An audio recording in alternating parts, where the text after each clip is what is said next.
Assalamualaikum warahmatullahi wabarakatuh. Alhamdulillahi rabbil alamin.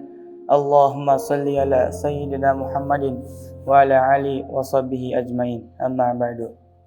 Pertama-tama marilah kita panjatkan puji dan syukur kita atas kehadirat Allah yang telah memberikan nikmat iman, nikmat Islam, nikmat sehat, dan tak lupa salawat berserta salam semoga selalu tercurah limpahkan kepada junjungan kita Habibana wa Nabiyana Muhammad sallallahu alaihi wasallam,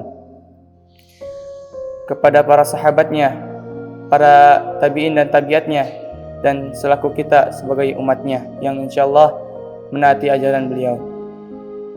Sahabat Al-Madani yang dirahmati oleh Allah Subhanahu wa taala, berbuka puasa bukan hanya kita menghilangkan rasa lapar kita dan rasa haus kita, tetapi pada momen berbuka puasa ini terdapat beberapa keutamaan yang wajib kita ketahui. Yang pertama, mendapatkan pahala yang begitu besar dari Allah Subhanahu wa taala.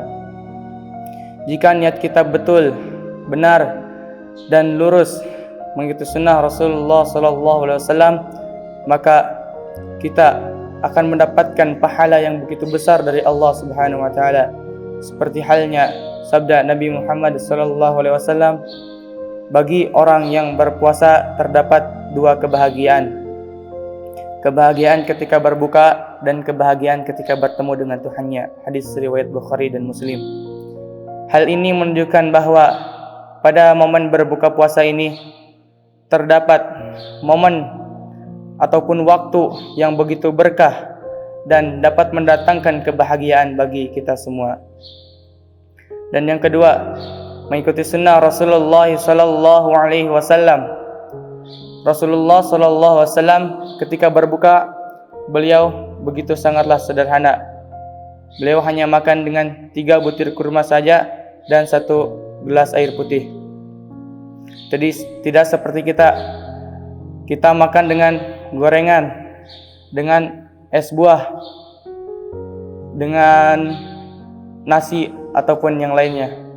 Maka dari itu ikutilah sunnah Rasulullah SAW, makan hanya dengan 3 kurma saja dan 1 gelas air putih. Dan yang ketiga, dapat mempererat tali silaturahmi kita. Terkadang ketika kita berbuka, kita selalu berbuka dengan keadaan berjamaah, seperti bersama keluarga, kerabat, saudara, ataupun masyarakat yang lain. Hal ini bisa mempererat tali silaturahmi kita yang tadinya melonggar ataupun yang tadinya kurang dalam kesosialannya, tetapi setelah kita melakukan keutamaan berbuka puasa ini dengan secara berjamaah, insyaallah, jadi hal ini bisa mempererat tali silaturahmi kita semakin erat dan semakin erat. Qalilan, sedikit demi sedikit. Dan yang keempat, mensyukuri nikmat Allah Subhanahu wa taala. Jika kita berbuka dengan makanan yang begitu lezat, begitu enak, sampai-sampai kita tidak sadar bahwa kita telah mengucapkan alhamdulillah ataupun masyaallah ataupun wah, makanan ini enak banget. Hal tersebut sudah termasuk kepada sikap bersyukur kita, dan apabila kita selalu bersyukur, maka Allah akan menambahkan nikmat kepada kita, dan apabila kita kufur, maka Allah akan mengurangi nikmat-nikmat yang tadinya akan diberikan kepada kita. Dan yang kelima, waktu yang mustajab untuk berdoa. Ketika momen berbuka puasa, seharusnya kita memperbanyak doa, tidak bermain HP, tidak ngobrol, ataupun hal-hal yang bisa menyia-nyiakan waktu. Seperti halnya sabda Nabi Muhammad SAW, sesungguhnya doa orang yang berpuasa ketika berbuka tidak akan ditolak. Hadis riwayat Ibnu Majah.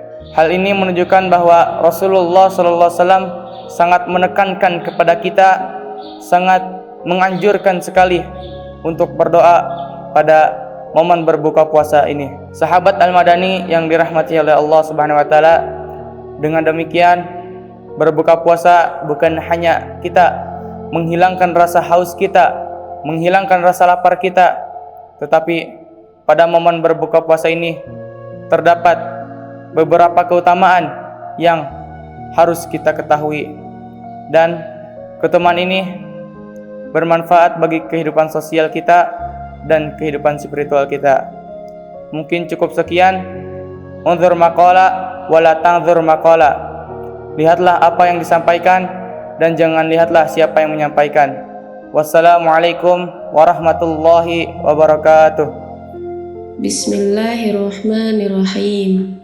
Dhahaba dhama'u wabtallatil uruku wa thabatal ajru insyaallah.